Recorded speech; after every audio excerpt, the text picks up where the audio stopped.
সকাল সবাইকে।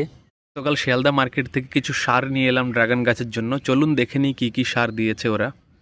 এই একটা ফাঙ্গিসাইড, যেটা তো সবাই জানেন। তারপরে এই একটা কাটার নিলাম, আমার কাছে কোনো কাটার ছিল না, ওই বাড়ির চাকু দিয়েই ডালফাল কাটতাম এসব। তারপরে এখানে 3 ধরনের সার দিয়েছে, যেটা বললো যে খুবই কাজে দেবে। চলুন এক এক করে দেখে নিই যে এগুলো কি কি সার দিয়েছে। তো এটা বললো খুব ভালো সার, এর নাম নাকি সুফলা। আপনারা যদি কেউ কিনে থাকেন তাহলে জানাবেন। তারপরে এটা নিয়েছে 40 টাকা কিলো।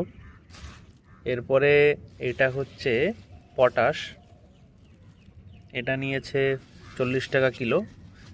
আর তারপরে ওরা নিজে থেকেই এইটা দিল, এইটা হচ্ছে বললো নাকি বিভিন্ন রকমের হাড়ের গুঁড়ো, শিংকুচি আর সমস্ত রকম সারের মিক্সচার।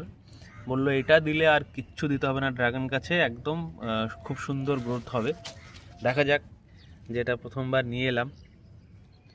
আর এই সাফটা এটা নিল 30 টাকা, আর এই কাটারটা নিয়েছে 130 টাকা। সো এই টোটাল আমরা গাছের জন্য খাবার নিয়ে এলাম। তো বন্ধুরা, আপনারা যারা অভিজ্ঞ এবং বহুদিন ধরে ড্রাগন গাছের বাগানে কাজ করছেন, নিশ্চয়ই জানাবেন যে এই যে খাবারগুলো নিয়ে এলাম এগুলো কি সঠিক দাম নিয়েছে কিনা, এই খাবারগুলো গাছের জন্য ভালো কিনা অবশ্যই কমেন্টস করে জানাবেন।